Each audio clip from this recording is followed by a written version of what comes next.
You are listening to the Sean Hannity Radio Show podcast. Hey, like most of you, I had trouble sleeping, but I sleep better than ever. And you know what? It's all because of a pillow. Mike Lindell's My Pillow has changed my life for the better, and it works. What makes My Pillow so different is their patented adjustable fill. Now, you can adjust the patented fill to your exact individual comfort need and get the support you absolutely must have. And that means you fall asleep faster, you stay asleep longer. It just works. Now, millions of people have already discovered that My Pillow works for them, and now it's time for you to experience My Pillow for yourself. Just go to MyPillow.com. Use the promo code Sean, and when you do, Mike Lindell will give you his best offer ever. Buy one My Pillow, get another one absolutely free. Now, My Pillow's made in the USA, has a 10-year warranty and a 60-day unconditional money-back guarantee, so you have nothing to lose. So get started and get the sleep you crave and deserve. MyPillow.com, promo code Hannity, and get Mike Lindell's special 2-for-1 offer. That's MyPillow.com, promo code Sean. All right, glad you're with us. Happy shutdown, Schumer Shutdown Friday. It is the Sean Hannity Show, 800-941-SEAN, toll-free telephone number. You want to be a part of this extravaganza. So glad you could be with us. Look, I've got so much on our plate today, not the least of which is I am going to give out a phone number throughout the program today. Now, we heard all about this memo, and I'm going to go through it in more detail. And the memo was finally seen by members of Congress yesterday. They are not themselves allowed to talk about it. I'll explain the little dribs and drabs and things that I am slowly putting together about how bad it is. Let's just say everything that we have been talking about and telling you about forever. It's almost been a complete year since we first reported on this program. Sarah Carter, John Solomon, and we have been unpeeling the layers of an onion. Some of you have been impatient with me. Mike Myers, for one, sends me an email. When is it going to come out? All of it. I'm like, we're getting there. And I understand your impatience. I am naturally impatient. Well, stop shaking your heads in there. It's not that bad. Thank you very much. What's with the, confirmation? Oh, you're impatient. I am not. I'm nice to everybody in there. But that's neither here nor there. Yeah, Lisa really likes you. I think she thinks, maybe she might be your favorite. One little itsy-bitsy mistake, for crying out loud. I got to get over it. But you shouldn't play hooky, and then I wouldn't have come up as an issue. Well, Lisa was here, so I left you in good hands. Oh, my gosh. No, she wasn't. But listen, we don't mind. You're allowed. You got to take care of your son. Well, that's important to us. Liam is a part of our family. But so this is now, we now can release this to the public. All that needs to happen is for the House Intelligence Committee to go into session, and then they have a vote on it. And then it will be sent to the White House. All the White House has to do, and I am certain they would do it, is check off that it's okay to allow the American people to see what it is that these congressmen are so aghast at. As one person said, this makes Watergate look like nursery school. Now, Watergate's a two-bit break-in, right? It's about, they break into a political opposition. No, this is about using government, using the powerful tools of intelligence. This is about lying to courts. This is about opposition parties conniving and scheming and planning and plotting on how they can spy on a opponent, an opposition party in a presidential election year. And then it's after a presidential election year and about an insurance policy they put together. We could then have a vote in the House and it would be released tonight, today, to you, the American people. Now, Release the Memo has been trending as I saw it earlier today, and I just tweeted it out on Twitter. I want to see the memo. We have a right to see the memo. And I am also told today that this memo is only 30% maybe of what is about to come out. We are talking about widespread FISA warrant abuse, and we're talking about not rank and file FBI people, not rank and file intelligence people, but we're talking about people at the highest level in these departments corruptly thinking that they know better than you as to who should be the American president. And it shocks the conscience what has gone on here. The other thing this will expose to everybody is just how corrupt the mainstream liberal left-wing media in this country is, just how wrong they have been. They're lying to you right now about what's going to happen. They're trying to scare the crap out of, grandma and grandpa when it's not true about what a government shutdown really means. I'll go over that in detail. So if you want to see the memo and you want the memo release the memo, you can call Congress now at 202-224-3121. You can ask for the Speaker's office. You can ask for your congressman, your congresswoman's office, and say, release the memo. Please do it now. We have a right to see it. Because I'm hearing that, well, the leadership is they're too busy and they got government shut down. Release the memo. It's not that difficult. It's not that hard. Won't take that long. It's not that much effort.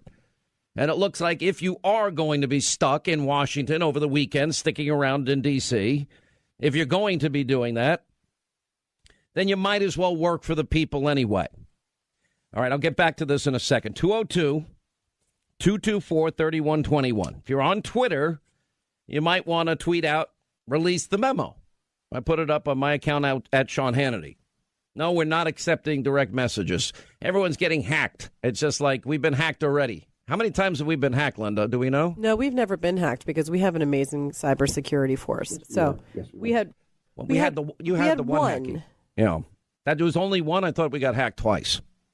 Maybe twice. So then why did you tell me that we haven't been? You mean we haven't been since since you took it over and started being serious? I blame Lisa for all of these mistakes. Who's Lisa? I don't know. We don't know. I fired her yesterday. Oh, she used to work on the show. How long did she work here for? Yeah, I fired her. She was ridiculous. How long did she work here for? Too long. Oh, my. So Linda takes off 2 days this week, and I'm like, oh, where's Lisa, Linda? And she's like, did your phone started? My phone, my text, everyone just started texting and tweeting. And are you really upset about it? You shouldn't be. No, not at all. I mean, I fired her, so it's all done now. All right, it's all handled. So I'm outraged for her. I think you're on Lisa's hate list.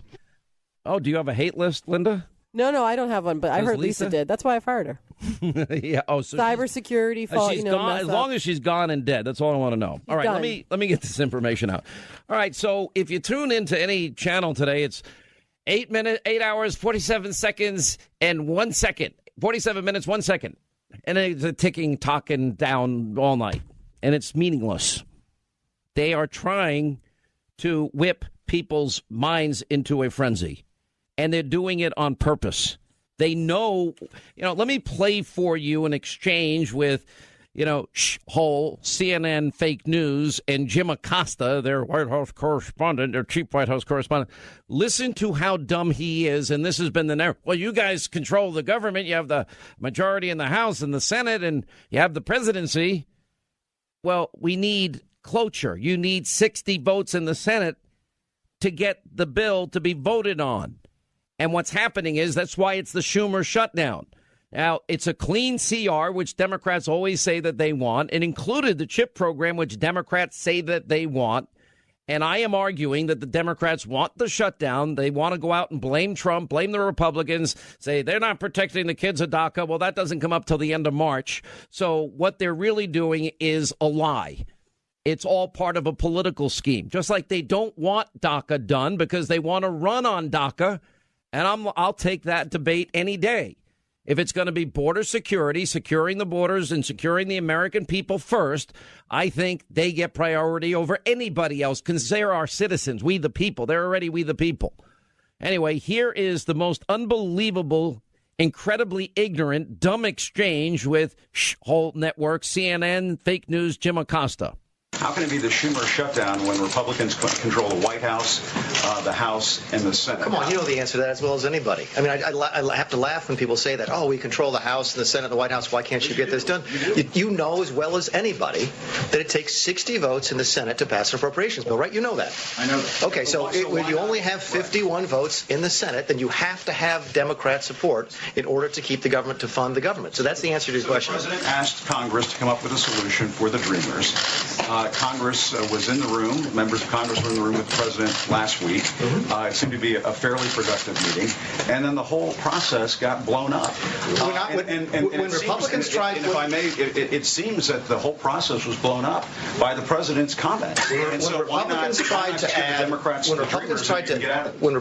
to add a discussion about Obamacare to the funding process in 2013, we are accused by Nancy Pelosi and Chuck Schumer of inserting a non-fiscal, a non-financial issue into the spending process in order to shut the government down. How is that not exactly what is happening today? There is no reason that you have to deal with DACA this week. There's no reason you have to deal with DACA before the end of February, the middle of February. DACA doesn't expire till March 5th. This is purely an attempt by the Senate Democrats, led by Mr. Schumer, that's why we call it the Schumer shutdown, in order to try and get a shutdown that they think this president gets blamed for.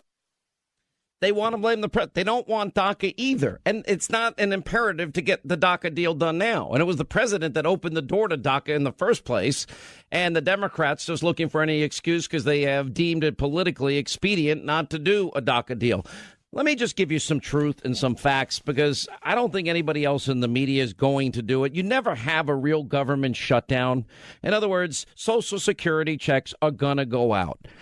There's a lot of leeway in terms of what it means. What are essential services? What is a constitutional duty? You know, for example, the president and vice president, they're not getting shut out. The government's not going to shut down. Food stamp checks will go out at least till the end of February. Social Security checks will absolutely go out. The military will be working. ICE agents will be working. The borders will be secure. Wall repairs will continue. The parks will be open. Maybe not every single service that they have at the park, but the parks are going to be open. America's cyber team, the FBI is going to be open. The TSA will be open. The post office will be open. Fannie and Freddie are going to be open. I mean, the VA hospitals will be open. Everything, firemen are going to be funded. Food stamps continue. You know, I mean, this is not a shutdown. There's no such thing. And if you maybe work for the EPA in a non-essential role, you might get a free furlough, meaning a vacation. Longest we ever had a shutdown last is 21 days anyway. It's going to end quickly, one way or the other. It's going to end. And I also think that the Democrats, they're not exactly calculating or factoring in that this is a different president.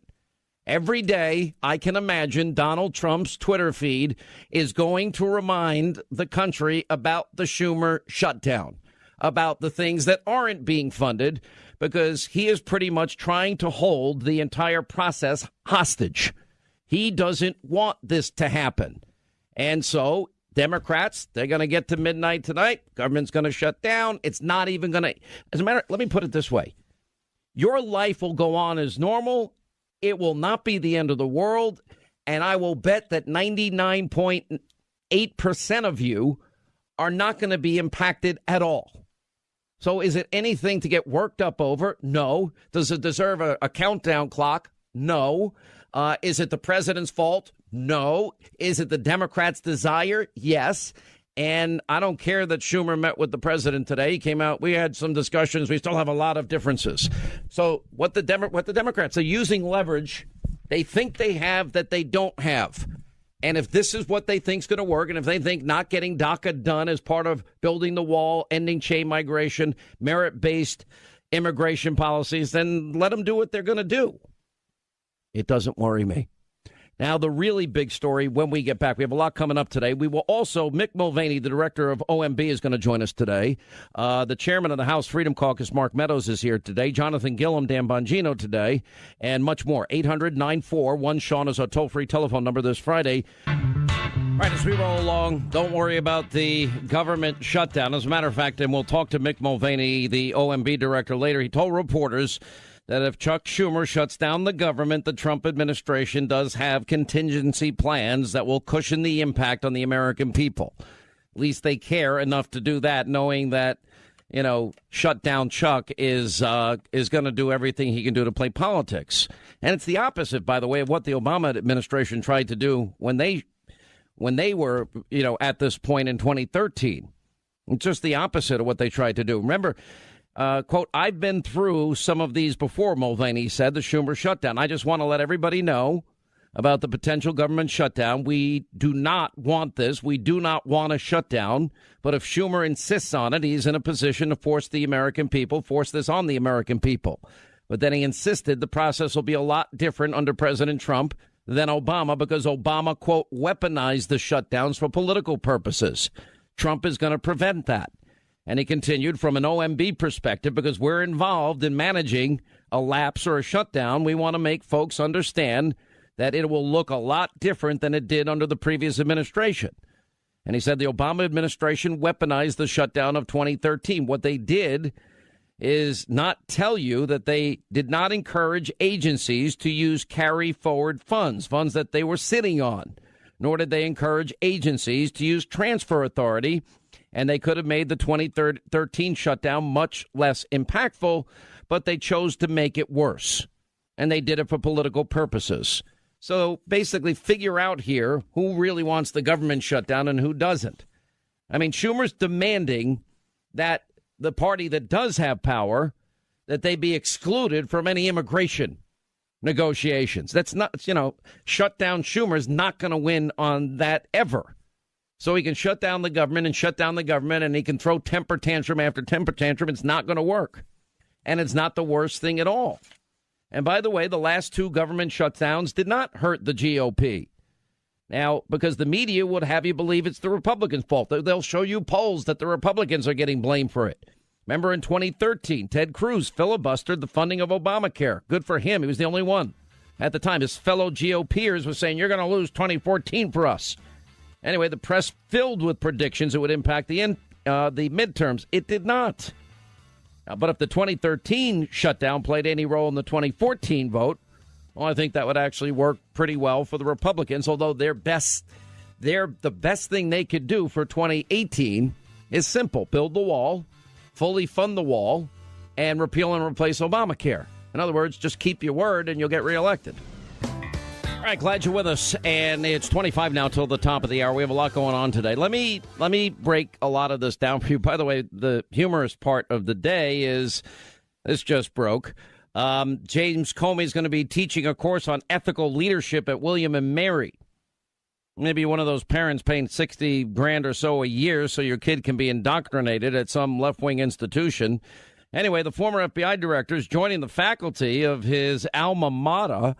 The College of William and Mary plans to teach a course on ethical leadership at the school's Washington Center starting in the fall. And he'll have his MSNBC contributorship. He'll be on the Dr. Liberal Joe morning show with Dr. Mika Brzezinski. Can't wait for that day. That's going to... Seriously? I think not only does he fancy himself a rock star, I just get the impression that in the quiet moments at night, when it's just the two of them, a glass of wine, the fire is roaring, and they're just talking. I think they think he's going to be president, and she'll be the first lady. And I think the people, the sycophants around them, are telling them that. That'll be interesting to watch. Okay, let me walk through this because this is important. It's more important than this phony government shutdown, but I know that the information crisis in this country is preventing people from ever getting to know the truth here. Number one, the president, and we played it yesterday, so I won't reiterate everything that he said. The economic statistics that the president is laying out are spectacular. Nothing short of a miracle turnaround in a very, very short period of time for the economy. I mean, just a few, 2.2 million jobs. Chrysler from Mexico to Michigan. Look at the investment that we're going to get from Apple, $350 billion. It's only the tip of the iceberg. Then you got all Ford and Chrysler and GM and plants being built now all over the country. And Carrier started it all. And then we have the end of burdensome regulation. And then we have the addition. America's really on a path now with the opening of ANWR, and the coal industry continued, and fracking now allowed more than ever. We're on the brink of becoming energy independent if we move quickly enough while we have the opportunity. That's going to create so many high-paying career jobs for people, and it's going to also wean us off the dependence of the lifeblood of our economy, energy, oil, And that means that we won't need these countries that hate our guts and hold us hostage at times. You got that reform, the burdensome regulation reform. It's basically we put up a sign, we're open for business again. Build your business here. And we see companies, even with CEOs like the CEO of Apple that hates President Trump, they're ecstatic that this environment has now changed. We have unemployment at an 18-year low demographically. You know, applications for unemployment, 45-year low. Black unemployment in America, the lowest ever recorded. Female unemployment, the lowest in 17 years. Hispanic unemployment, the lowest ever recorded. And again, it's only the tip of the iceberg. And you heard that from the president yesterday. So the Democrats, they don't stand for anything. They don't really want the DACA deal done because they want to run on it. Now they want to shut down the government. All they've discussed for a year is Russia. He's going to start a nuclear war. Oh, and he's crazy until he took his cognitive test with his doctor, and then they smeared the doctor. I mean, it just is never ending. And if they're not doing that, they're attacking the first lady, Ivanka Trump, Jared Kushner, Paul Manafort, Reince Priebus, Steve Bannon, and the president himself any day they can. That's your Democratic Party. There's no solutions for the forgotten men and women in poverty, out of a job, on food stamps. They don't care. It's, you know, a 7-year low of those people that are literally getting food stamps, not reported by your fake news networks. So yesterday, during the course of the program, it began the process. And let me back up a little bit here. Since March of last year, we have been telling you about FISA warrant abuses, and that had happened at Trump Tower. And we were telling you that. We broke the story with Sarah Carter and John Solomon. They've been doing phenomenal Pulitzer Prize winning, it won't happen, but Pulitzer Prize winning work. And literally have been unpeeling the layers of an onion for day after day as we've been following this. But we told you back in March, that in fact it's true, that they were spying on then candidate, then President-elect Donald Trump. But now, as we've been unpeeling the layers of this onion, it gets deeper and deeper. Now, finally, at the last minute, after subpoenas had been issued and time had passed, the House Intelligence Committee, and literally right up to the deadline, the Department of Justice had been asked to turn over these documents. And they finally turned them over. Earlier in that day, before they were turned over, Rod Rosenstein, and now we know why, he was begging Paul Ryan, please do not release this information. We now know that people absolutely will be fired. I have confirmed. I don't have all the details of everything that's in it. That's why I want them to release the memo today. But confirming what we have been telling you for a year, and for those of you that have been frustrated that we're only getting bits and pieces of the story and we're reporting on them, it has led us to where we are today. And we were digging and digging and digging and digging. And I'm as frustrated as you, impatient as many of you are. But now the people that have gone over there have told us it shocks the conscience and it's worse than anybody ever imagined. These classified DOJ documents, and now Congress is reviewing them, but none of them can talk about it. And it's showing extensive and widespread FISA abuse against the Trump campaign. It's more devious, more disturbing than anyone thought. A bigger abuse of power, far bigger than Watergate, third-rate break-in on a political opponent. That's nothing. That's when you think of what's happened here. It's a little complicated, but if you look at the Watergate comparison, you got a bunch of people who tried to cover up a break-in of their opponent in a presidential election year. All right, that's it. And what we now know is that then the difference here is the powerful tools of intelligence were used by those in power because they wanted to influence a presidential election, and they thought they could get away with it.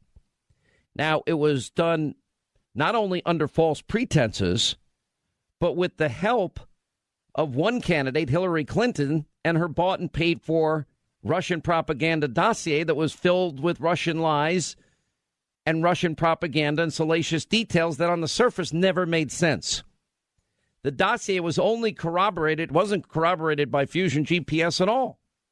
Now, you'll hear talking points that'll say, well, wait a minute, it was the Washington Free Beacon. They first started the Fusion GPS. They hired them. Okay, yeah, but then they stopped.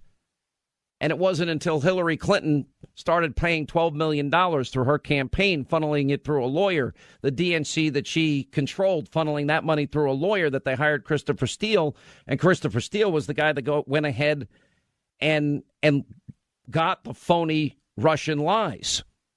And then Fusion GPS, we just learned yesterday, and it's a big detail, they wouldn't even deny that there was coordination with the Clinton campaign. The House Intel transcript shows that the Fusion GPS chief literally refused to deny that he coordinated the Trump dossier press leaks with the Clinton campaign.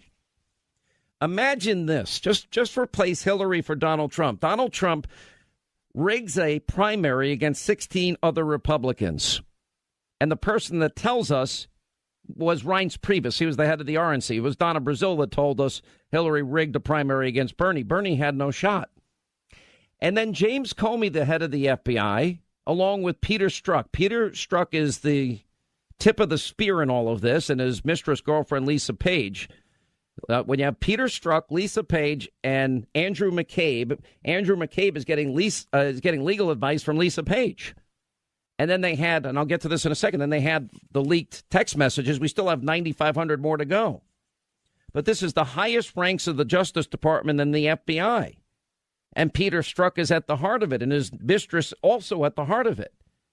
We're learning that beyond any shadow of a doubt, the special counsel, Robert Mueller, and his band of Democratic witch hunters should never have been appointed.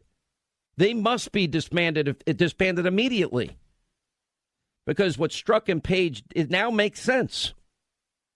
Because, we see their text messages to each other, and what do we find? They call Trump an idiot, a lonesome human being. F Trump. Then I think the most important part is when Strzok writes Page, I want to believe the path that you threw out for consideration in Andy's office. We believe that to be Andrew McCabe, because she was giving him legal advice, that there's no way he gets elected, that he is Trump. But I'm afraid we can't take that risk. It's like an insurance policy. In the unlikely event you die before you're 40.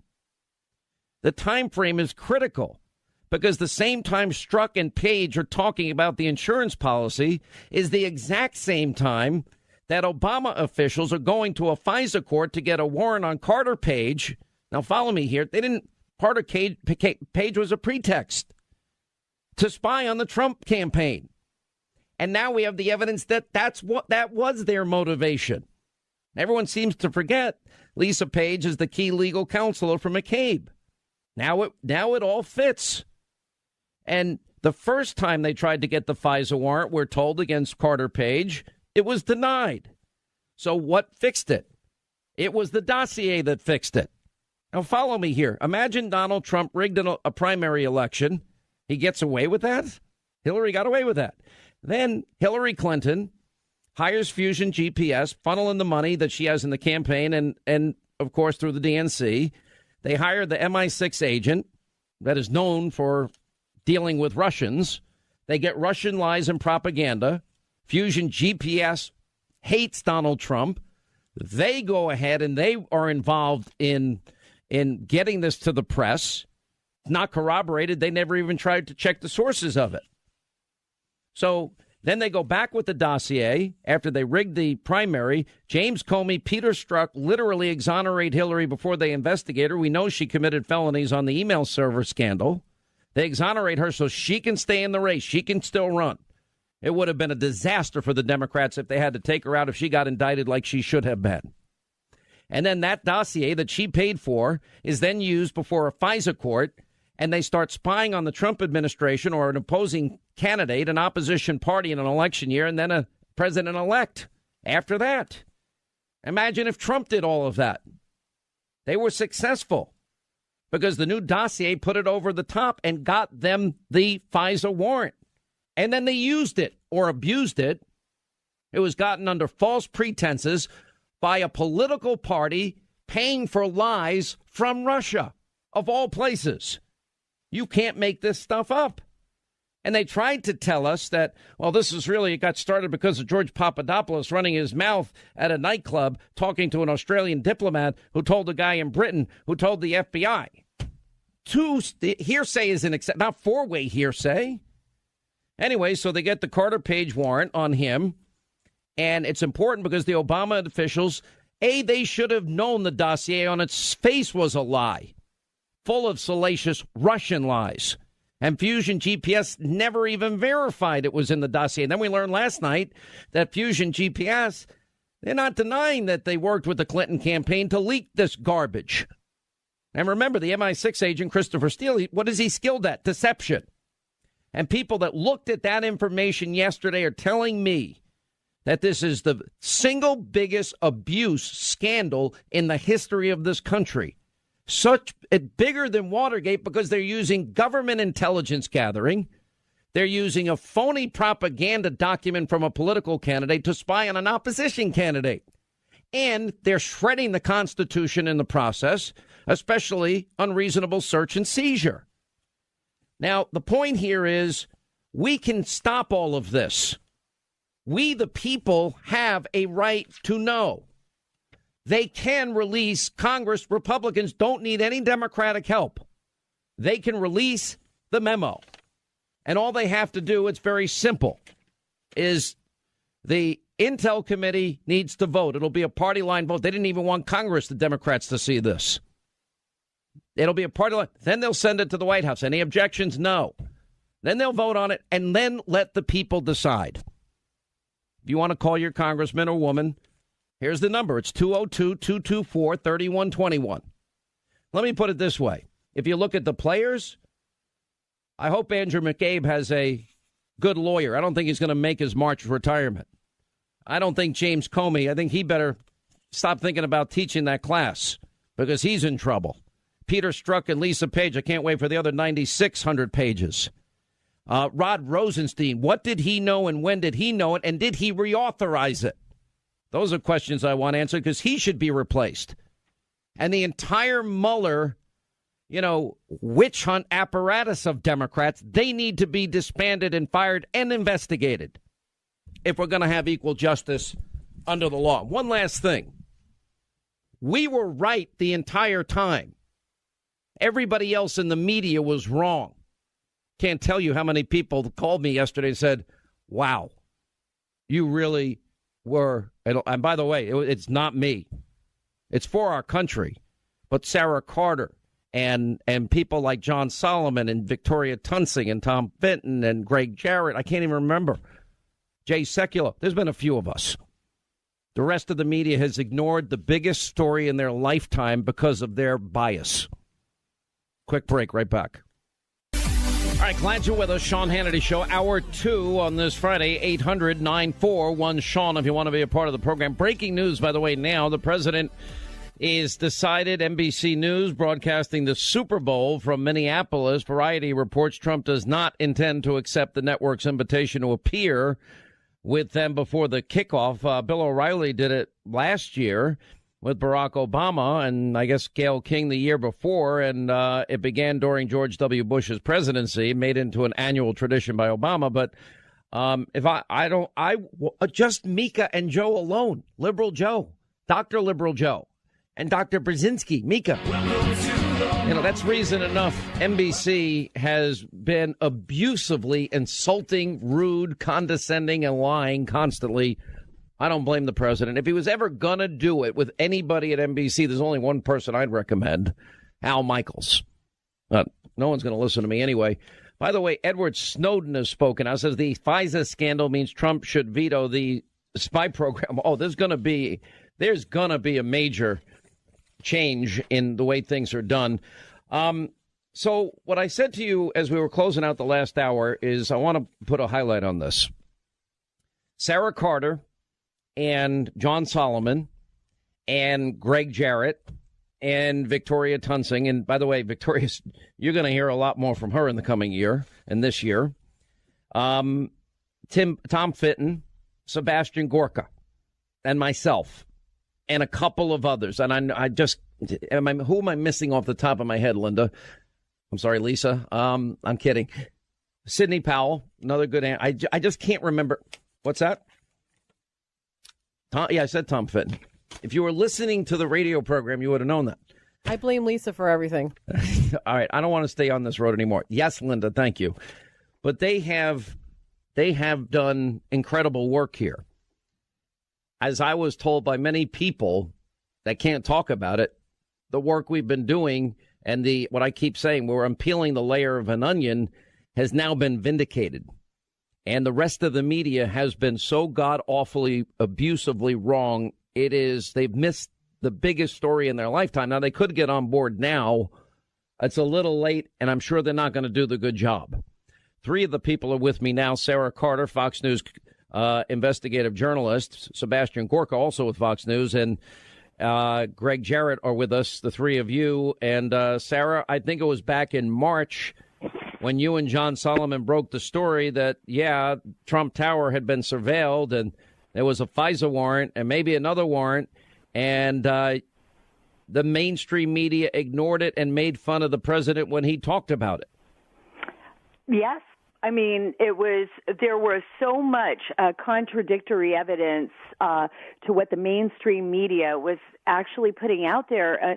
And it was surprising, I think, to me as a journalist, that people didn't want to go down this road, that they just didn't want to see it, despite the mounting evidence, the warrantless surveillance, the documents from the Foreign Intelligence Surveillance Court that showed that the courts chided the Obama administration for extreme abuses. And even when reporters did write about it, it would be buried like page 4 in the newspaper, and nobody knew about it. So it was really strange how this all played out. And I think a lot of it had to do with the fact that for the election, for a lot of journalists that had put all their eggs in one basket, the Hillary Clinton basket, and they were so angry with the election, the fair and democratic election of President Trump, that they weren't willing to go down that road. They wanted to believe that there was something nefarious about this, like, how could the country vote for this man? And it was that elitist attitude that really betrayed them and betrayed their duty as journalists to actually investigate what was real. The difference between this and Watergate, this is so much bigger. To use the Watergate was nursery school compared to this, and the big difference is it's not a third-rate burglary to get information on in a presidential election year against an opponent, because that's what it was, and the cover-up thereafter. And the media universally was disgusted and outraged. But we now have weaponized the powerful tools of intelligence. We have allowed one candidate to purchase Russian lies, propaganda, salacious lies, misinformation. This candidate rigged a primary. This candidate had an FBI director and others in the FBI protect her after known felonies were committed so she could keep running. She tried to rig the general election with this phony information. We learned in the details that were released from the congressional testimony, the House Intel Committee, that Fusion GPS leader, Glenn Simpson, in fact, he did not deny that he had shared and leaked information to the press on behalf of coordinating with the Clinton campaign. But then they used that very same bought and paid for dossier with Russian lies to get a FISA warrant so they could spy on an opposition candidate and on an incoming president, a president-elect. Sarah, what am I missing here? You're not missing much. Think about this, Sean. It was what U.S. intelligence, former U.S. intelligence, very high-level U.S. intelligence officials were screaming to the hilltops about. And all of the stories that we've published for the past year, people that have gone as whistleblowers, and remember Who's Spying on Who, was a story that I recently published where they had gone to the congressional members and said, we need to talk to you because we have an idea what's going on here. They were using the FISA Section 702 basically as a back door to spy on Americans. And this is how they're doing it, they said. Let me lay this out for you. Remember, a lot of this is classified, so they could only talk to people with the clearances that were available to them that they could talk to. So they were using this. And you have to ask these questions. Why hasn't anybody pursued the 300 unmaskings done by Samantha Powers, the former UN ambassador. Oh, that's why still isn't that's there an still investigation into why, Susan Rice was conducting these unmaskings? And remember how uncomfortable CIA Director John Brennan was when he was questioned by Trey Gowdy before we even knew about Samantha Power publicly, when he said, do you know of any ambassador that has conducted unmaskings? And at that point in time, he looked over at Trey Gowdy. I mean, I think it was such a poignant moment. He cracked his neck to the side and say, I think I may, know, I'm not quite sure about that. It does ring a bell. Let me bring in Greg Jarrett. Greg, you have done such a great job on the legal side of all of this. Let's talk about how severe this is legally. At least 5 people who worked in the top echelon of the FBI were directly involved in the decision to absolve Clinton and target Trump. There was an abundance of evidence that Clinton committed crimes and a paucity of evidence that Trump colluded with Russia. Yet, the path to the presidency was cleared for one, and the road to the White House was muddied for the other. And the only reasonable explanation, Sean, for this was political bias on the part of those at the FBI, to some extent the Department of Justice. They were vested with immense power. They attempted to corrupt the electoral process, subvert justice, and seek to undermine democracy in a presidential election. You're absolutely correct. This is far more egregious and serious and tragic than Watergate. All right, let's look at it from your perspective. You were inside the White House throughout a lot of this, Sebastian Gorka, and I've got to imagine now that we are learning of these abuses, and we've had no evidence of Trump-Russia collusion. I would argue that, number one, Rod Rosenstein, I want to know if he reauthorized this. He himself has a lot of questions coming his way, and I think he needs to be removed. And I think Robert Mueller's, merry band of Democratic donors and witch hunters need to be disbanded and go away tomorrow or today even.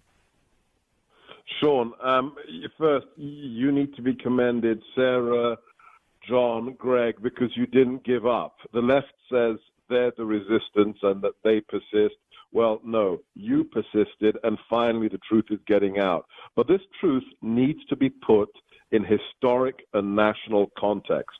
Listen to the statements just in the last 24 hours from Congressman Jordan, Gates. Listen to the statements that have been made by the people who have read the intelligence memorandum.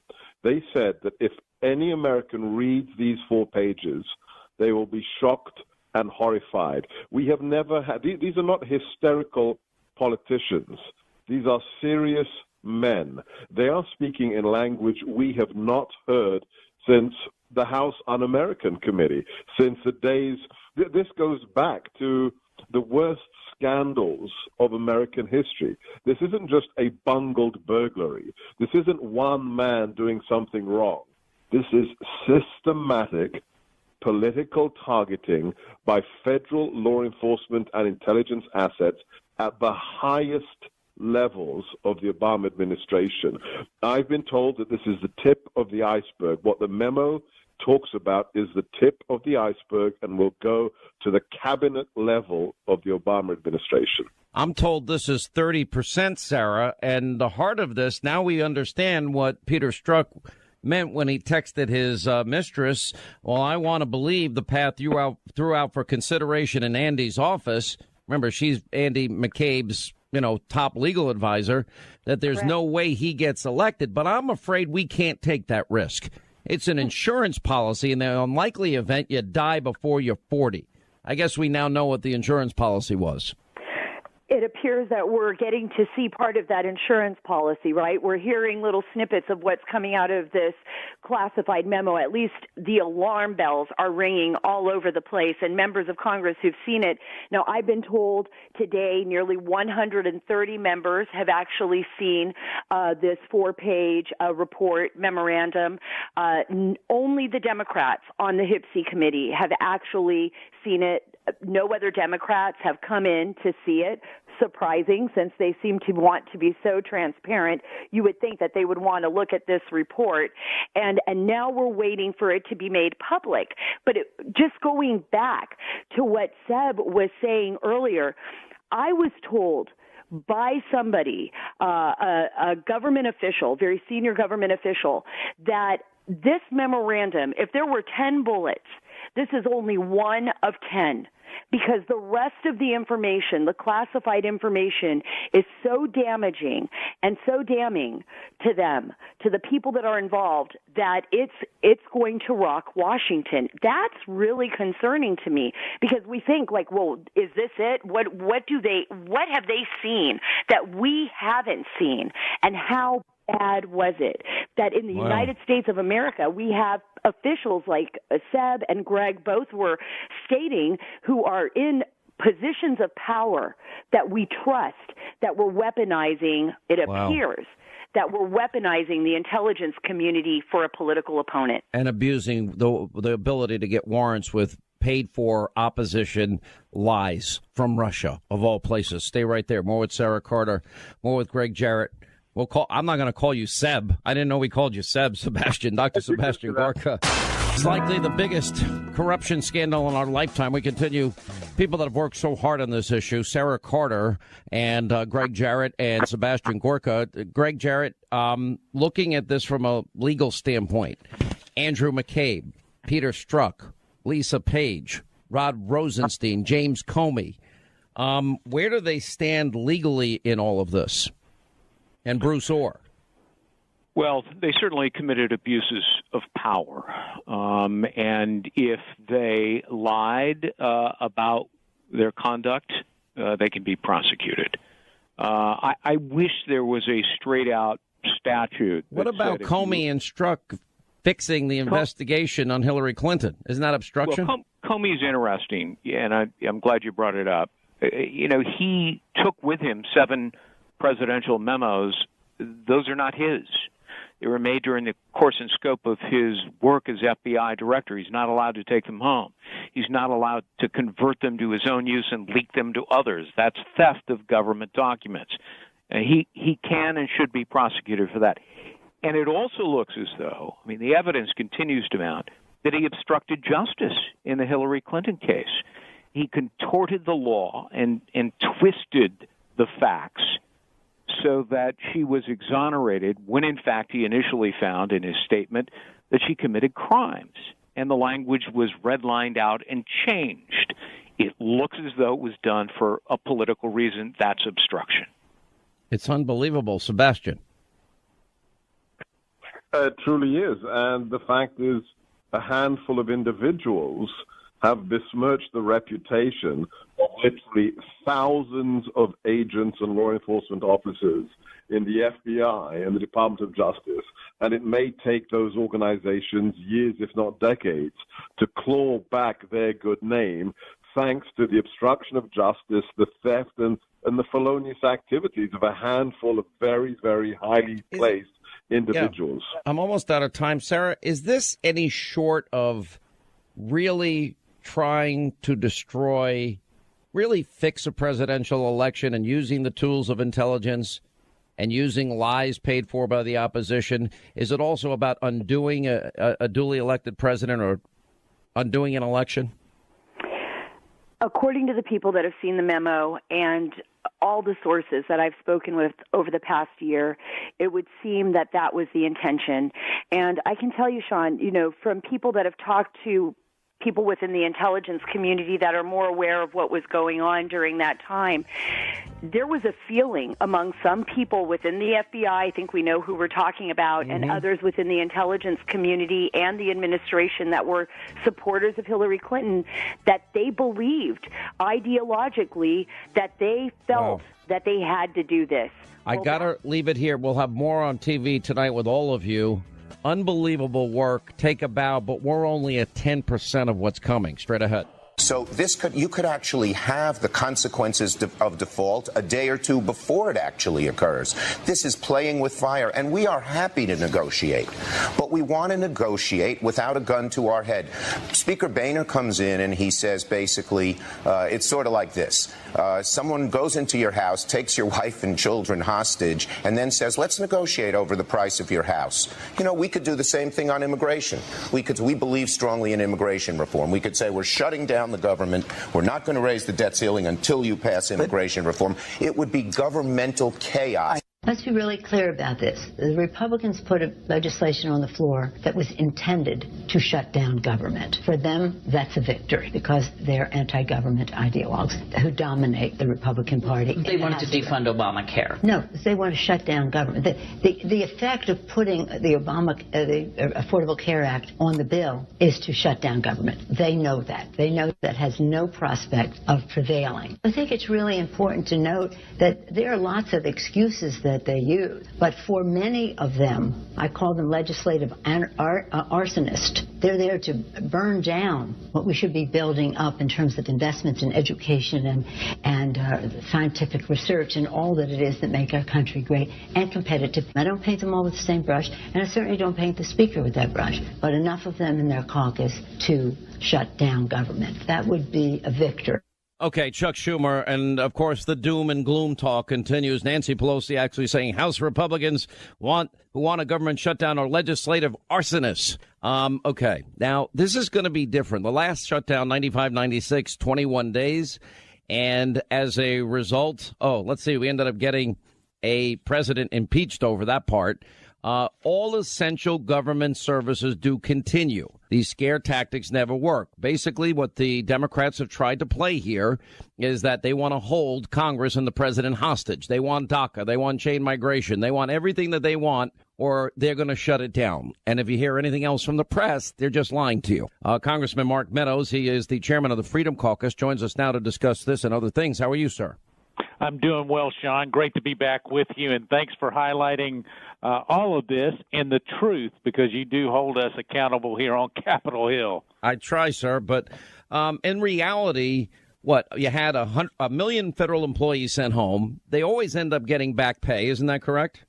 That's correct. They've never gone without their back pay, and so in some shutdown scenarios, it's like they get a paid vacation instead of all the doom and gloom that you hear from Chuck Schumer and Nancy Pelosi.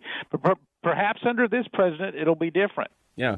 I think just the power of his Twitter account every day is going to bring down the force of the bully pulpit of the presidency, and I think it'll be quite effective in the end. So what is really happening? Because the way the press is reporting this is that the Republicans are shutting it down when nothing could be further from the truth. You passed this in the House yesterday. We did, and let me tell you the reason why we passed it in the House is the president got involved personally, talked about our military and trying to make sure they're not held hostage. He doesn't want to shut down. He has told me that personally several times, and yet at the same time, he's not going to be held hostage by Chuck Schumer trying to use the federal government as a leverage point to get a liberal immigration bill. And so we've got a tough negotiator in chief in the White House, and yet at the same time, we passed it out of the House. It's sitting in the Senate. It's up to Chuck Schumer and 9 of his colleagues to figure out whether they want to shut the government down or not. I mean, that's the point. I mean, there are people in the media that have actually been reporting, Republicans, they control the Senate. I'm like, have you never heard of cloture? Have you, do you not know at all how the Senate progresses and works? Well, you're exactly right. Mick Mulvaney, Director Mulvaney, actually went on to suggest when he was asked by Jim Acosta from CNN, you control everything. How can you blame it on the Democrats? And Mick actually came back at him and says, Jim, you know better than that. Well, it takes 60 votes. It's Chuck Schumer and 9 of his colleagues that have to come along and support it. And so to suggest that we can just, with the waving of a wand, keep the government open is just not accurate.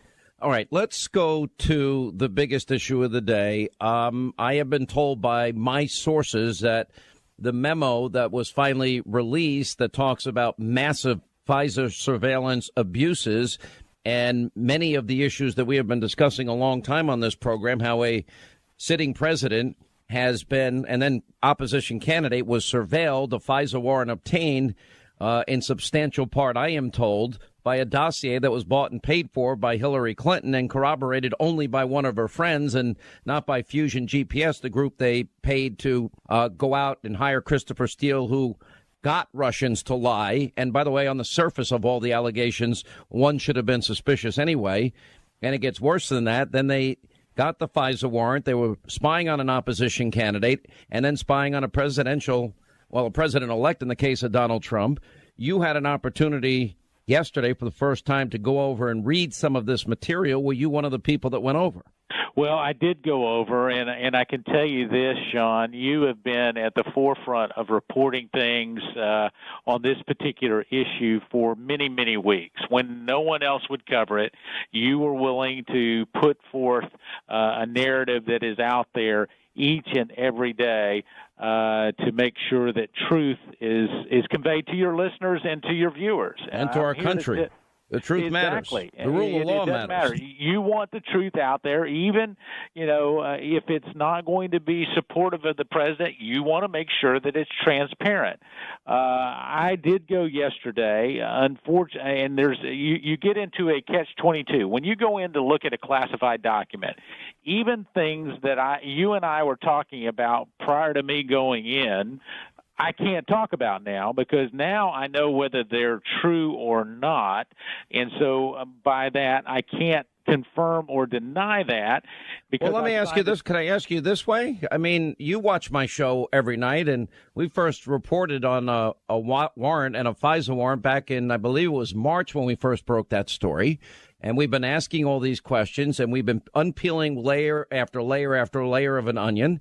Is there anything you've ever heard me say on TV that's wrong or not true? Well, I can say this. I am going to continue to watch your programs and listen to you because whatever sources that you continue to hit apparently are well informed. And I can't confirm or deny certain aspects of your show because now I know which parts are true and which parts are not, and it would violate something that I've signed. But I can tell you what I saw. Is there anything that is not true that you've heard? Again, it would violate. You can't confirm either it's true or not true. In other words, you're not saying that there's something I said. I'm going to continue to watch your show, and generally speaking, when I do that, I don't like fake news, and so. But I will say this: what I saw and read, all Americans, your listeners, your viewers, need to read the memo because when they do, it will illuminate a certain situation that I think most Americans would find appalling. I found it shocking that it could actually be happening. I don't want to oversell anything. I'm very concerned based on what I read in a classified setting that there needs to be more light that comes to fruition on this particular issue. I started the program, Congressman Meadows, giving out the phone number. And I've heard from your office that your phones have been ringing quite a bit, 202-224-3121, with a simple message. And I ask people to be polite. Release the memo. The American people, based on everything that I've been able to glean from individuals, is that we have been over the target, and we've been over the target from day one, and that it's even worse than I imagined. And people are going to be fired as a result of this. People we have discussed at length. That would be Bruce Orr and people like Peter Strzok. There will be people investigated, and there probably will be criminal charges for some of them, in my opinion. And Lisa Page, Rod Rosenstein, and James Comey have a lot of explaining to do. McCabe has a lot of explaining to do. And I would expect that there is going to be an earthquake as a result of this memo, based on my own reporting. Here's my question. Imagine if Donald Trump was proven by his own chairman of the RNC to have rigged an election in a primary. If he rigged it against all the other 16 guys he ran against in the primary, and Then Donald Trump had an FBI agent and an FBI director exonerate him before they investigated him. In the case, this would be James Comey and Peter Strzok writing an exoneration before the investigation months later. And imagine if Donald Trump paid for a dossier full of lies, Russian propaganda, salacious details about Hillary, and that paid-for dossier of Donald Trump was used to rig a general election and manipulate the American people with Russian propaganda. And then you got to spy. It became the predicate, the foundation for a warrant to spy on Hillary, candidate, and then, if she won, president-elect. How would the country react to that?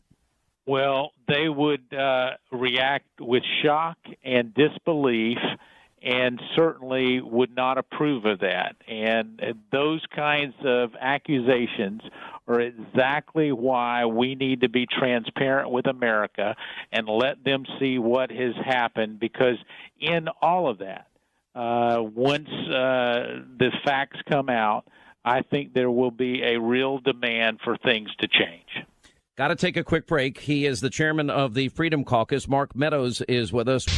All right, as we continue with the chairman of the Freedom Caucus, Mark Meadows. You know, we had a big controversy and a big scandal in this country that led to the resignation of a president, and that was Richard Nixon. And it was about a third-rate burglary and about a cover-up. The burglary was to get information on a presidential opponent. As I look at all of this is on a magnitude of 1,000 times worse than what we know about Watergate and what we already know about what's happening with the dossier and Uranium One and the email server and the fixes and rigging primaries and Russia propaganda to influence the American people. Is that a fair characterization on my part, or am I, jumping the shark here? No, you're not jumping the shark. I can tell you Watergate was one party breaking in to spy on another party. It was not the government involved in that process. And if the government were to be involved in a process of helping one candidate over another, then it would be a new level that truly we have not seen in historical perspectives. And so I can say that you're right in that if those kinds of things were happening, it is far bigger and far greater than Watergate. We may have weaponized the very powerful tools of intelligence that we have, which we need, and the good people that put their lives on the line for us. I appreciate them, but we may have weaponize those tools to spy on opposition candidates and incoming presidents, president-elects, and their team, and then somehow get the courts to go along with something that they manufactured and paid for that turns out not to be true. Now, to me, that is a risk of every constitutional value and belief we have. It usurps, all Fourth Amendment constitutional protections against unreasonable search and seizure, doesn't it? Well, if those things happen, certainly they would be. Again, I am bound by. You're being careful, but I'm talking about information. I need to be. I want you to careful because I don't want to violate really something that I've agreed not to disclose. And so when I confirm or deny something, it gives you insight into a classified document that I can't. Let me ask this. Why aren't they releasing this today? Why can't we release this today? Certainly, I believe the sooner we release it, the better. Obviously, that's a call that would be made by the leadership and Chairman Nunes. I know that there have been discussions about doing that. It would take a vote of the House. It is my position that we ought to be taking that vote today, and if not today, then tomorrow. The sooner this gets out there, the better it is for our democracy and the better it is for the American people. All right, Congressman Mark Meadows, I really have to hand it to the Freedom Caucus guys. They are the only people I really trust in Congress today. Thank you for your hard work every day. I know you're working hard to keep your promises, and it means a lot. I wish others would follow your lead, and we appreciate you being with us, sir. Well, it's been a joy to be with you. Thank you for being a patriot and always looking out for the best interests of our fellow Americans. All right, my friend, thank you. 800-941-SEAN, toll-free telephone number. Jonathan Gillum, Dan Bongino, responding to this latest information. Release the memo. It's a simple number. If you want to call Congress, I ask that you be polite. 202-224-3121. Bill Clinton's team tried to demonize you. The Trump team, you could argue, is trying to demonize Bob Mueller. Does that strategy work? I mean, yes or no? It will eventually not work, because ultimately it's going to be decided under the facts and the law. Okay, but you disagree with the premise that I just stated. Are they not trying to... not whether it's...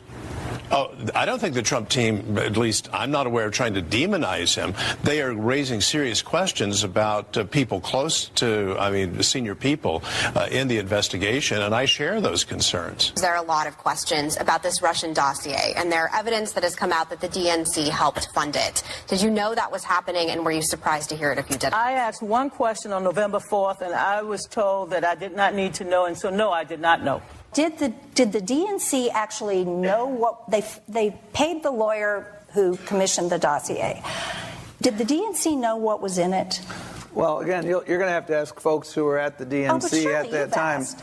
Well, no, I learned about the dossier a few days ago. Okay, is that how is that possible? Well, because you hire a lawyer, and we hire lawyers all the time who hire the third-party vendors to do their work. And so we knew that we were paying for opposition research at the DNC, but we didn't ask questions about who they're hiring in the context of doing their research. You don't believe Hillary Clinton knew about this either, is that right? Oh, I don't know. High up in the campaign, be informed of this?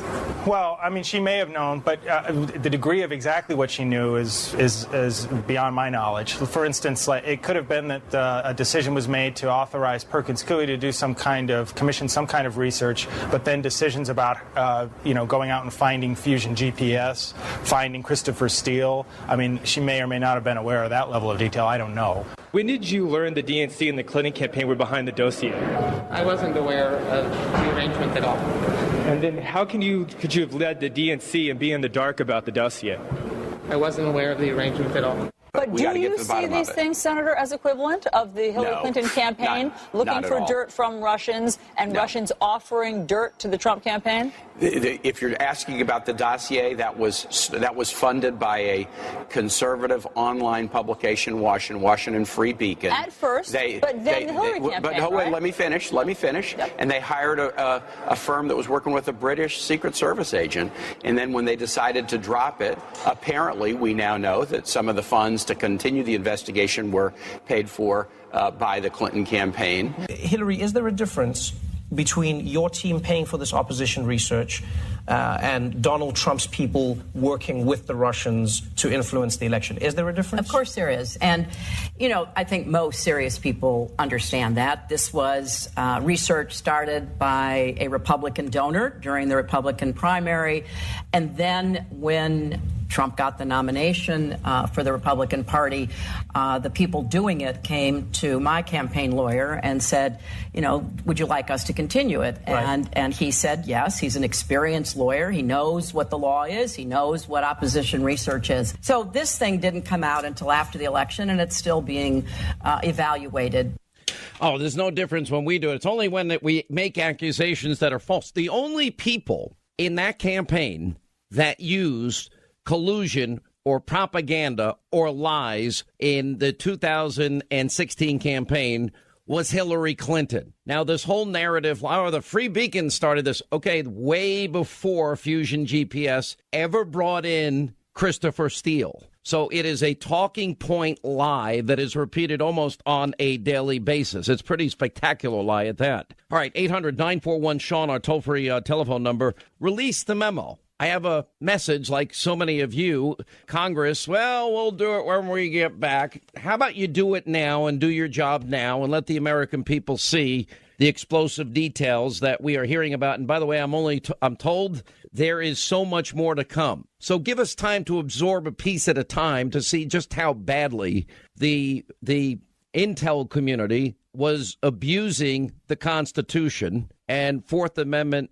protections against unreasonable search and seizure. Let the people of this country know. So release the memo. It's not that much to ask for. Now, if you want to call them in Congress, if you want to do it on Twitter, it's hashtag release the memo. We've tweeted it out earlier today. 202-224-3121. Call the congressman. Ask for Speaker Ryan's office. Be polite. Be nice. You don't have to be mean.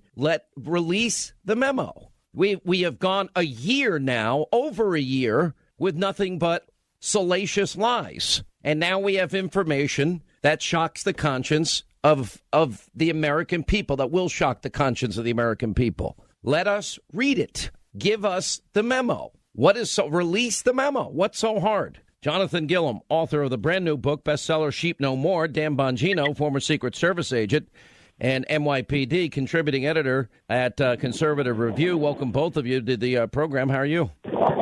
Good to be here. Thanks for having me, Sean. Dan Bongino, I don't think I'm asking for too much. I think that after a year of being lied to and propaganda and misinformation, the American people, they're in Congress today. They have to wait. So we, quote, avoid a government shutdown. So they've got plenty of time to bring into session the Intel Committee. The Intel Committee can vote it out. The White House, I am certain, would sign off on it. And then, of course, we can get it to the American people. Republicans can vote it out. Why are they waiting? Because the Democrats will do everything in their power to avoid the American people seeing what is quickly developing into the most. We don't need one Democrat, though, Dan. We don't need one.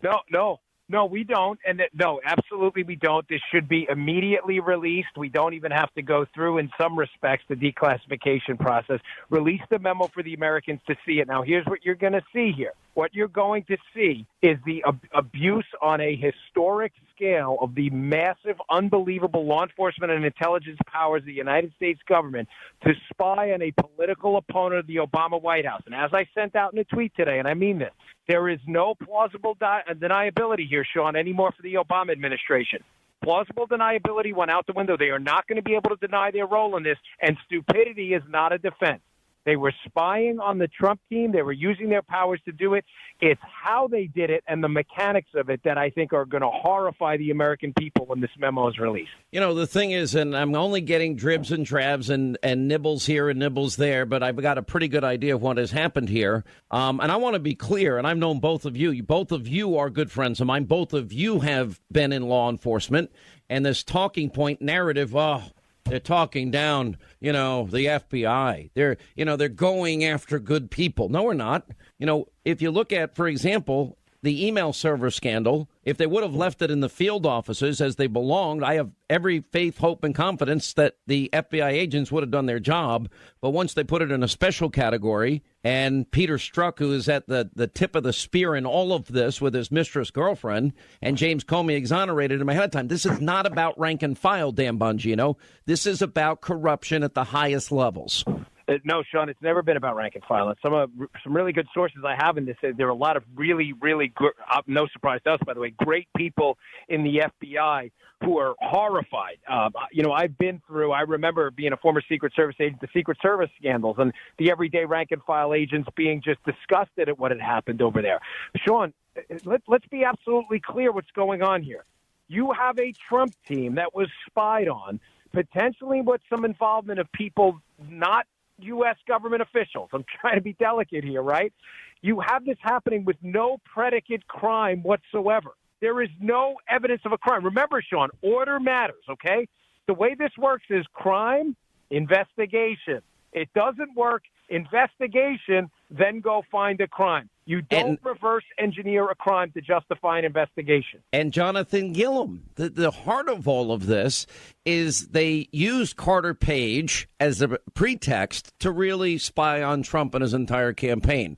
And the saddest part of this is to obtain the FISA warrant. They used the Hillary Clinton bought and paid for Russian propaganda lying dossier.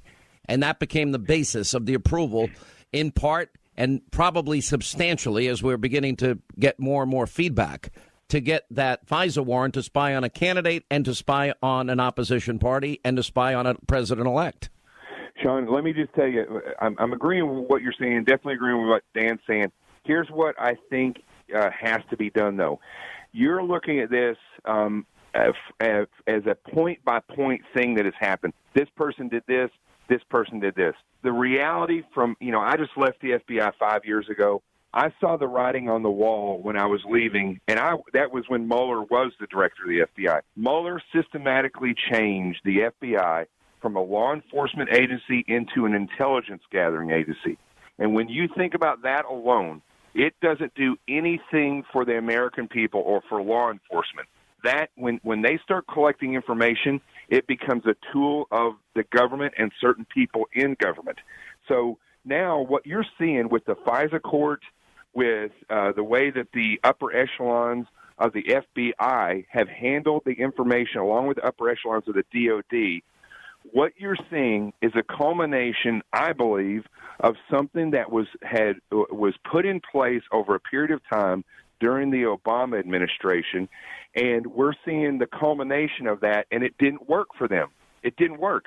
In fact, what it is a way to set people up to guide the information, use the information either to affect elections, to affect outcomes to certain cases, and in this case, entrap an entire group of people that were running for president, that were putting somebody through the process of running for president, and then after they became president. So we're looking at entrapment, and we're looking at entrapment that has been put together through a system that has been systematically created. There is no way, and I know Dan will agree with me on this, there is no way that if I was an investigator when I was in the FBI working a case, that I could go out and take a piece of evidence, this dossier, that was created by a private company, and never, if I was the upper echelon of the FBI, and that information would never touch the hands of a ground investigator. In other words, it just went straight to the top and was passed along certain groups of people at the top and then went to FISA. So is the FISA court judge, is he also a part of this? Or did the people at the top doctor it so that they could give it to a honest FISA court judge who would look at it and say, oh, there's definitely something there? See, this entire thing was never touched by your ground operators, your investigators that are working the streets. It is a system that has been set up to collect information, create information, and entrap people if necessary. That's what I believe. I think there's plenty of evidence. All right, stay right there. We'll get back to Dan Bongino, Jonathan Gilliam. We'll have full coverage, all of this. Oh, the ever so scary government shutdown. We'll have more on that, too. 800-941-SEAN. That's our toll-free telephone number. All right, as we continue, Jonathan Gilliam and Dan Bongino are with us. I go through this every time we have discussions and talk of a government shutdown. Everybody forgets this part.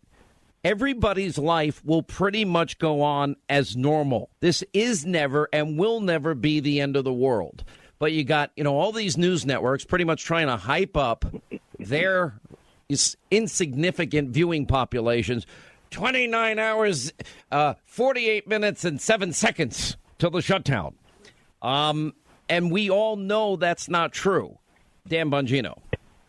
Yeah, Sean, listen, I was a Secret Service agent. Jonathan was in the FBI and U.S. Marshals. Jonathan, you had to show up for work, right? If there was a shutdown, I mean, you go to work like nothing happened, Sean. And here's the kicker in the whole thing. When the government, air quotes here, shuts down, on non-essential employees, I should say, to be precise, get a vacation. And then, as you pointed out last night in your Fox show, they get back pay when they come back. I mean, this is the biggest scam ever. You have to be a sucker, the size of the continental United States to believe that the government's going to shut down. And one final point on this, Sean. The Republicans in the past have, lost these shutdown arguments only because of the hack media, not because they've been on the wrong side of the argument. But mark my words on this one. They have never had to deal with a freight train, the media, like the Donald Trump Twitter account. And I can see him right now tweeting every day. Every day. Of him sitting every hour of every day. Yeah, saying, and for that they'll bill, be like, the president. For that bill, guys. Yeah, waiting to fund the government. Well, I mean, that's the point. And I brought this up earlier today. When you actually look at a government shutdown, well, critical government functions continue. The military, the FBI, the CIA, Congress, other vital government operations. And by the way, those people that get a furlough, they end up getting their money back. So it's not that bad for them. Listen, I wish the president would just go ahead and say that everybody is a necessary government worker. I mean, I don't know if he can declare that. I don't know how they determine who's non-essential and who's not. But Dan is absolutely right. When they do this government shutdown, the reality is it's only going to, I guess, the people that would really be affected is maybe they can't go to a certain state park. I mean, the reality is the government is still going to function. And this is a tool. I don't know where along the way where these people figured this out, but these different politicians have realized they can make a lot of to do about nothing by leading people into believing that this is a crisis when it's not. Well, it's another manufactured crisis. I mean, and, you know, then the blame game kicks in. But when the Democrats put in demands that they're going to get DACA and they're going to get chain migration and they're going to get the chip program, well, they already got the chip program. All right, I got to let you guys go. I appreciate you being with us. 800-941-SEAN, toll-free telephone number. We'll continue. OMB is preparing for what we're calling the Schumer shutdown. It still surprises me, and I've been through some of these before, that the Democrats in the Senate are opposing a bill that they don't oppose. They're for clean CRs. They're for the extension to the CHIP program. Many of them support the delay in some of the taxes, most specifically the medical device tax, the Cadillac tax especially. They don't oppose anything in the bill, but they are opposing the bill. I just want to let everybody know that we don't want this. We do not want a shutdown. But if Mr. Schumer insists on it, he is in a position to force this on the American people. From an OMB perspective, because we're involved in managing a lapse or a shutdown, and we want to make folks understand that it will look very different than it did under the previous administration. One of the things that I've learned since I've been in this office is that there's no other way to describe it, but the Obama administration weaponized the shutdown in 2013.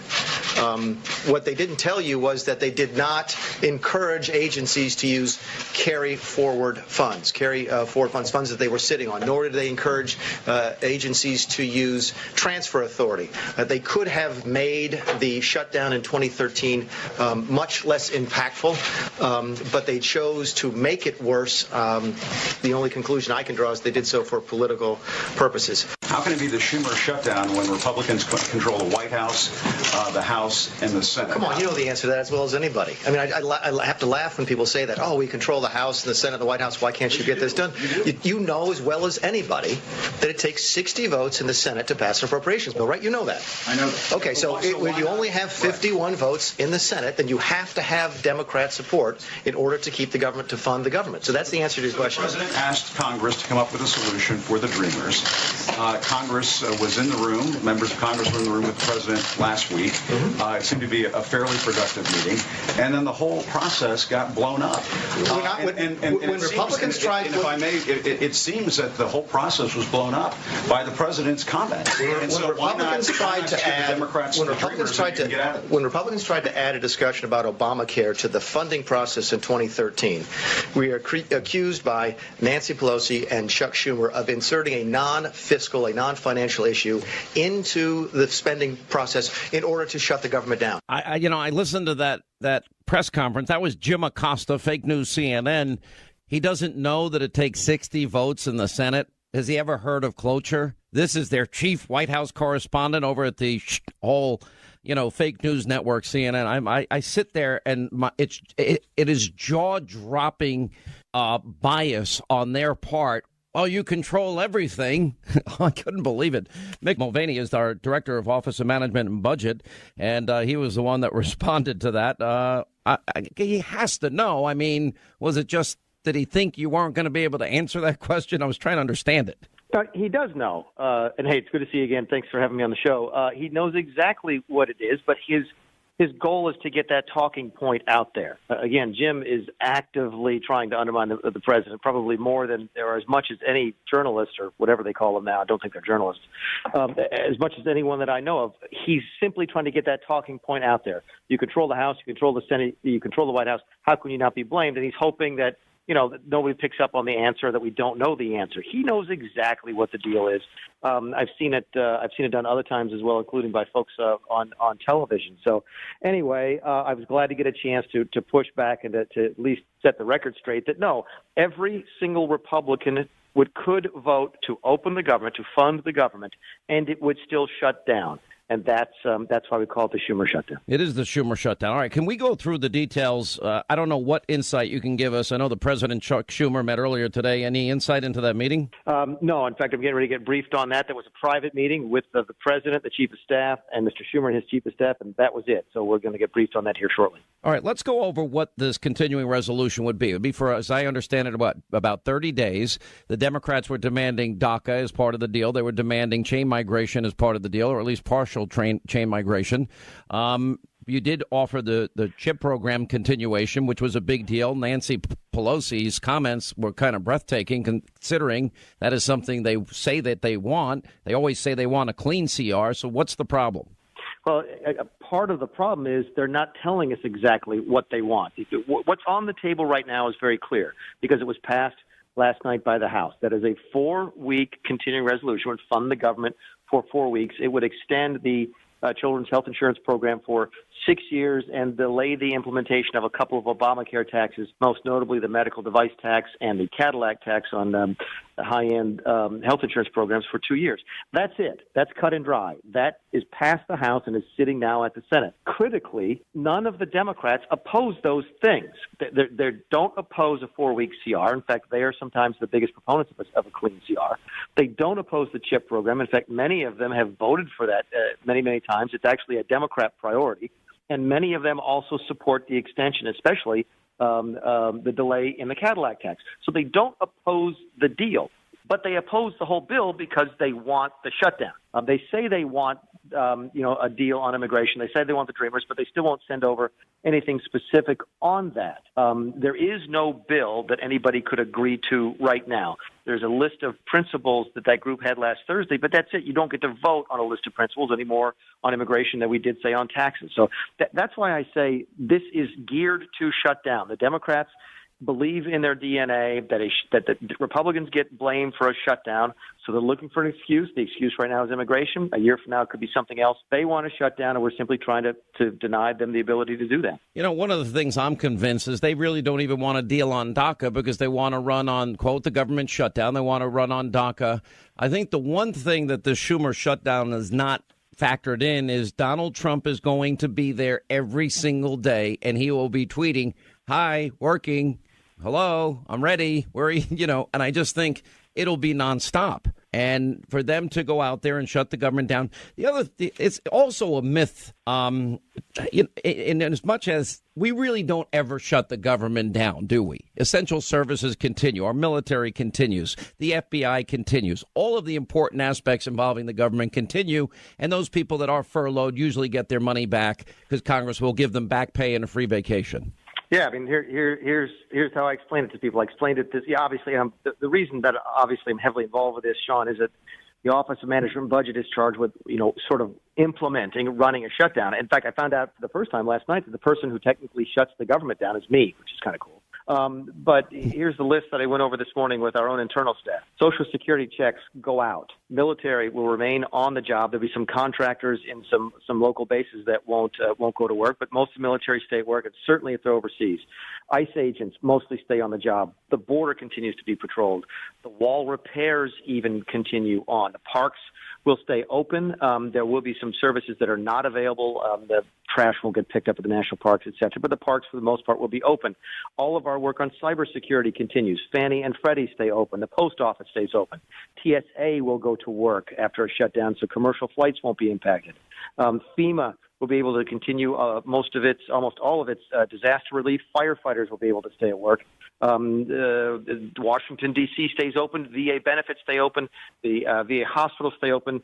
It's just now, granted, none of those people get paid for that work. They will get paid at some point in the future, but they have to work without a paycheck. The paychecks are due out next Friday. But to think that this government is going to shut down in the same way it did under the Obama administration is just wrong. Well, that's an amazing thing. So that means that the men and women that work every day, they will still have to go to work every day, and they just may not get a paycheck to pay their mortgage or their car payment. And I'm sure there'll be leniency, and I'm sure there's not going to be a whole lot of trouble for a lot of people. But for some people, what about the elderly and the checks that they expect? Social Security all goes out, right? Social Security checks go out. The food stamp checks go out at least through the end of February. Again, the VA benefits go out. The hospitals are open. All the VA services are available. Women, infants, and children used to be. I can't remember what. Can I ask what gets shut down then? I mean, it sounds like everything's up and running. To be honest. Yeah. The way is this is what we have. We have what's called exempted or non-exempt or accepted or non-accepted. Comes down to this. If the government function is either related to a constitutional duty, for example, the vice president's still allowed to go on his diplomatic mission. That is a constitutional duty. That is allowed to continue. If it deals with health or safety, that is everything from military to TSA to some of the, I think, even food safety, some of that stuff. That continues. And then if there's something specific in law that says it continues even during a shutdown, that will continue. The stuff that doesn't continue, agencies that would see a major impact in their work would be, say, the Department of Education. It's non-essential to that laundry list I just gave. It's not really constitutional. It's not really related to health and safety, and it's not otherwise specifically provided that it stays open during a shutdown. So you will see agencies of the government shut down, but many of the services that folks use day in and day out, like I said, you're going to be able to get on an airplane. The border's going to be patrolled. Those things will still be open. All right, let me go to the tax deal. I know that the media tried to ignore it in many ways, in many aspects. I've always been, I'm not a populist, I'm not a nationalist, and I'm not a Republican. I am a conservative. I consider myself a Reagan conservative. And I look at the Reagan years when the top marginal rates went from 70 to 28%, and we ended up with 21 million new jobs, the longest period of peacetime economic growth. We doubled revenues to the government, even though we cut the tax rates. I'm looking at these tax cuts that the president has put in place as very ideal and very similar, with a few added bonuses. Part of the deal is, I've always believed that the best job creation engine in this country is going to be energy. ANWR has opened up. The president saved the coal industry, fracking, drilling, which now we have ended a lot of the burdensome regulations. But more importantly, corporate tax cuts. You see companies now investing in America. The repatriation, that has been wanted and never happened for a long time. And I've got to imagine that 4% GDP growth at least is on the horizon. And for every single reason you just gave, the Democrats are desperate for a shutdown. Because you turn on the TV, you turn on the radio today, and what are we talking about? Everybody except you and a small handful of other people is a shutdown. Oh, my goodness, it's going to shut down in thus and such a time. A lot of the channels have got countdown clocks very dramatically featured on their pages because the Democrats and many folks in the media want to gloss over exactly what you've just talked about. By the way, we should be talking this weekend about the first anniversary of the inauguration and everything that's been accomplished in the first year. In addition to everything that you just laid out, ISIS has also been defeated. North Korea and South Korea are talking together in a way they haven't forever. American influence in the world is going up. Our relationship with many of the Gulf Coast nations has never been better. So things are going really well for the nation, and for that reason, Democrats are desperate to try and find something else to get on the front page of the news. Well, and one thing I don't think we can overlook is the end of Obama-era regulations. I mean, the president promised, that he would get rid of at least 2 regulations for every new one he brought on, but we're getting rid of about 20 for every new regulation that has been brought on. And businesses are responding with bonuses, and they're responding with pay increases, and they're responding with investment in their own infrastructure and building factories and manufacturing centers. I mean, when we see car manufacturers bringing their factories back to America, it's kind of like a big sign went out that says open for business finally. And the stock market, let's not forget about that. It's like it's the biggest one-year run-up during the beginning of a presidency since FDR. Yes. And people say, "Oh, that's just for rich people." No, it's not. If you are listening to this radio program and you are a retired teacher, a retired fireman or policeman, yeah, all of your pensions are tied up in this. And everybody who looks at their 401k knows that this president has been great for their bottom line and great for their individual wealth. And that's exactly what frightens the Democrats to death. If we get a chance to talk about policy, if we get a chance to talk about success, the president wins on every single topic. But when you have such influence over the media like the left does, you get a chance to put up shutdown clocks instead and drive the debate that way. It's funny. I was talking about the shutdown clock myself. I'm like, what are we going to do? And they just don't give their audiences truth and facts. With all respect, I feel like I'm an island unto myself, Mick Mulvaney. But anyway, great job. I'm sure it's an exciting time for you. I know you spent a lot of years in Congress, and I'm betting you like this job a lot more, and you can get a lot more done. Thank you for being with us, and we'll follow this closely throughout the night. Thanks, Sean. I am having a blast. I'm happy to work with the president. It's been a real treat. A treat talking to you today. Thanks very much. All right, we have a massive Hannity tonight. We'll have our own shutdown clock, and any panic you see, you have just heard the truth. You have just heard what's not going to happen. And all the doom and gloom is just hype to scare people and advance a liberal agenda. And they're so stupid, they don't even know what 60 votes means. All right, that's going to wrap things up for today. A very important Hannity tonight. Yeah, we're watching the government shutdown. We'll tell you everything the rest of the media is not telling you. Then, of course, the biggest scandal probably in the history of the country, the abuse of power using, of course, the tools and weaponry of literally our intelligence community. Kellyanne Conway, Dan Bongino tonight, Greg Jarrett, Geraldo, Herman Cain, Pam Bondi, and Sarah Carter. That's all happening 9 Eastern, a big show tonight. Set your DVR, and we'll see you tonight at 9 and back here on Monday. Have a great weekend, and don't forget, #release the memo. See you tonight.